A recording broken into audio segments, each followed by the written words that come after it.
Gulliver's Travels by Jonathan Swift. Chapter 5. The author, by an extraordinary stratagem, prevents an invasion. A high title of honour is conferred upon him. Ambassadors arrive from the Emperor of Blefuscu and sue for peace. The Empress's apartment on fire by an accident.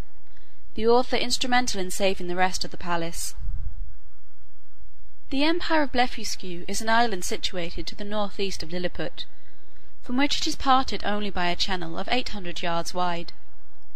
I had not yet seen it, and upon this notice of an intended invasion, I avoided appearing on that side of the coast, for fear of being discovered by some of the enemy's ships, who had received no intelligence of me. All intercourse between the two empires having been strictly forbidden during the war, upon pain of death, and an embargo laid by our emperor upon all vessels whatsoever, I communicated to his majesty a project I had formed of seizing the enemy's whole fleet, which, as our scouts assured us, lay at anchor in the harbour, ready to sail with the first fair wind. I consulted the most experienced seamen upon the depth of the channel, which they had often plumbed, who told me that in the middle, at high water, it was 70 glumgluffs deep, which is about 6 feet of European measure, and the rest of it 50 glumgluffs at most. I walked towards the north-east coast over against Blefuscu, where, lying down behind a hillock, I took out my small perspective glass and viewed the enemy's fleet at anchor, consisting of about 50 men of war and a great number of transports. I then came back to my house, and gave orders, for which I had a warrant, for a great quantity of the strongest cable and bars of iron. The cable was about as thick as packthread, and the bars of the length and size of a knitting needle.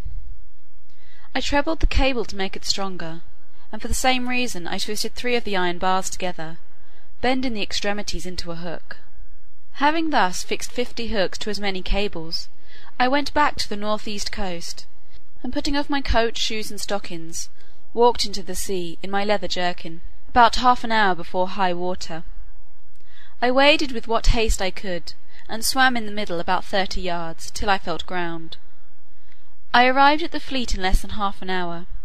The enemy was so frightened when they saw me, that they leaped out of their ships, and swam to shore, where there could not be fewer than 30,000 souls. I then took my tackling, and fastening a hook to the hole at the prow of each, I tied all the cords together at the end. While I was thus employed, the enemy discharged several thousand arrows, many of which stuck in my hands and face, and beside the excessive smart, gave me much disturbance in my work. My greatest apprehension was for mine eyes, which I should have infallibly lost, if I had not suddenly thought of an expedient.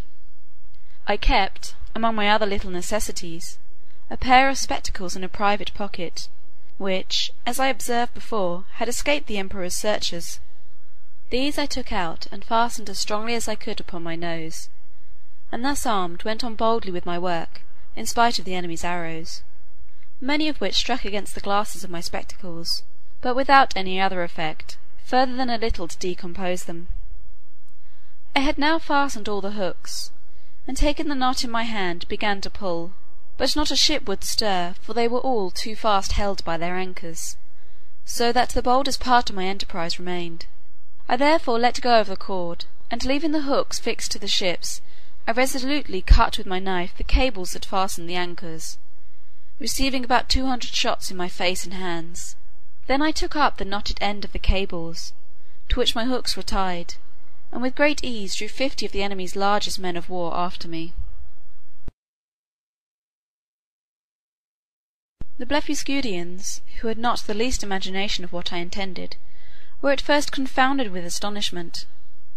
They had seen me cut the cables, and thought my design was only to let the ships run adrift, or fall foul of each other. But when they perceived the whole fleet moving in order, and saw me pulling at the end, they set up such a scream of grief and despair as it is almost impossible to describe or conceive. When I had got out of danger, I stopped a while to pick out the arrows that had stuck in my hands and face, and rubbed on some of the same ointment that was given me at my first arrival, as I have formerly mentioned. I then took off my spectacles, and waiting about an hour till the tide was a little fallen, I waded through the middle with my cargo, and arrived safe at the royal port of Lilliput. The emperor and his whole court stood on the shore, expecting the issue of this great adventure. They saw the ships move forward in a large half-moon, but could not discern me, who was up to my breast in water. When I advanced to the middle of the channel, they were yet in more pain, because I was under water to my neck. The emperor concluded me to be drowned, and that the enemy's fleet was approaching in a hostile manner. But he was soon eased of his fears, for the channel growing shallower every step I made, I came in a short time within hearing, and holding up the end of the cable by which the fleet was fastened, I cried out in a loud voice, "Long live the most puissant king of Lilliput!" This great prince received me at my landing with all possible encomiums, and created me a nardac upon the spot, which is the highest title of honour among them. His majesty desired I would take some other opportunity of bringing all the rest of his enemy's ships into his ports. And so unmeasurable is the ambition of princes, that he seemed to think of nothing less than reducing the whole empire of Blefuscu into a province, and governing it, by a viceroy, of destroying the big Indian exiles, and compelling that people to break the smaller end of their eggs, by which he would remain the sole monarch of the whole world. But I endeavoured to divert him from this design, by many arguments drawn from the topics of policy as well as justice, and I plainly protested that I would never be an instrument of bringing a free and brave people into slavery. And when the matter was debated in council, the wisest part of the ministry were of my opinion.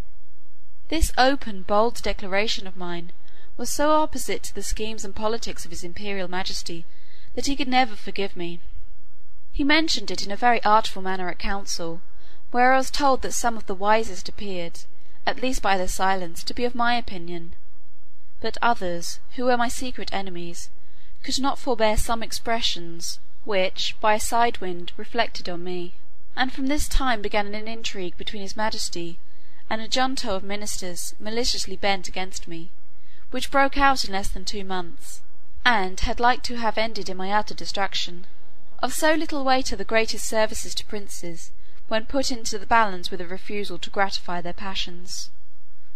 About 3 weeks after this exploit, there arrived a solemn embassy from Blefuscu, with humble offers of peace, which was soon concluded upon conditions very advantageous to our emperor, wherewith I shall not trouble the reader.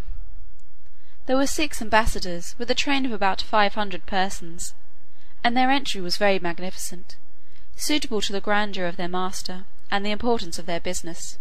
When their treaty was finished, wherein I did them several good offices by the credit I now had, or at least appeared to have, at court, their excellencies, who were privately told how much I had been their friend, made me a visit in form. They began with many compliments upon my valour and generosity, invited me to that kingdom in the emperor their master's name, and desired me to show them some proofs of my prodigious strength, of which they had heard so many wonders, wherein I readily obliged them, but shall not trouble the reader with the particulars. When I had for some time entertained their excellencies, to their infinite satisfaction and surprise, I desired they would do me the honour to present my most humble respects to the emperor their master, the renown of whose virtues had so justly filled the whole world with admiration, and whose royal person I resolved to attend, before I returned to my own country.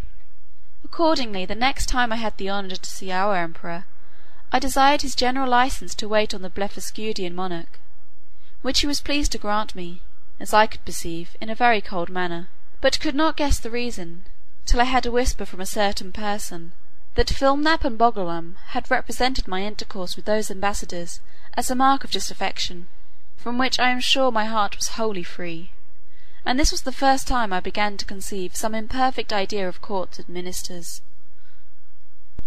It is to be observed that these ambassadors spoke to me by an interpreter, the languages of both empires differing as much from each other as any two in Europe, and each nation priding itself upon the antiquity, beauty, and energy of their own tongue, with an avowed contempt for that of their neighbour.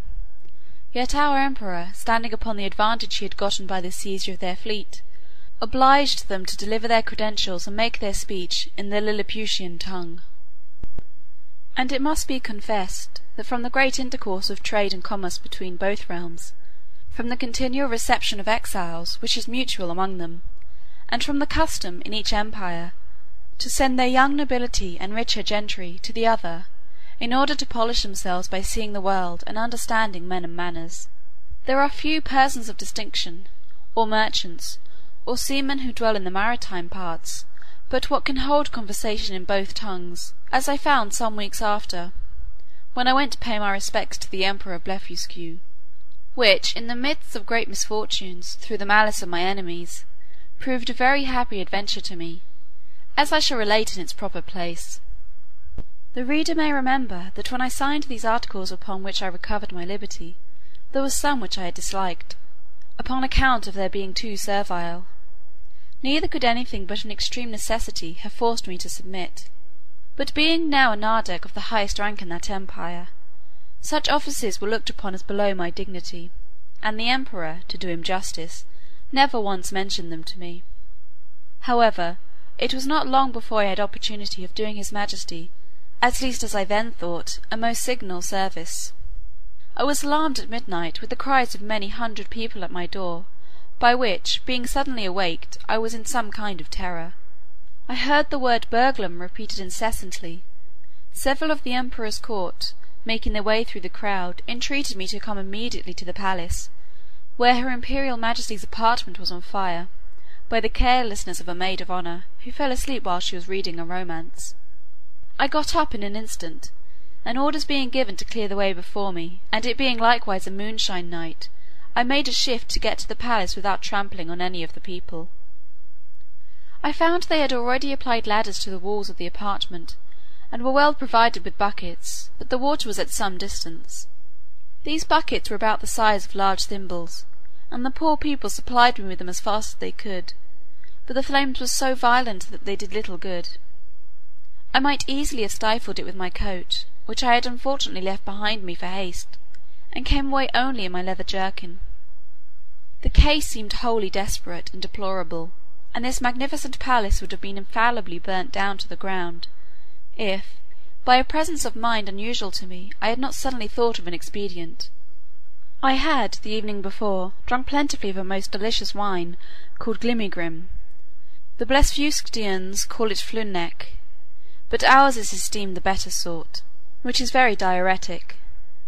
By the luckiest chance in the world I had not discharged myself of any part of it, which I avoided in such a quantity, and applied so well to the proper places, that in 3 minutes the fire was wholly extinguished, and the rest of that noble pile, which had cost so many ages in erecting, preserved from destruction. It was now daylight, and I returned to my house without waiting to congratulate with the emperor, because, although I had done a very eminent piece of service, yet I could not tell how his majesty might resent the manner by which I had performed it. For, by the fundamental laws of the realm, it is capital in any person, of what quality soever, to make water within the precincts of the palace. But I was a little comforted by a message from his majesty, that he would give orders to the grand justiciary for passing my pardon in form, which, however, I could not obtain, and I was privately assured, that the empress, conceiving the greatest abhorrence of what I had done, removed to the most distant side of the court, firmly resolved that those buildings should never be repaired for her use, and in the presence of her chief confidants could not forbear vowing revenge. Chapter 5 Part 1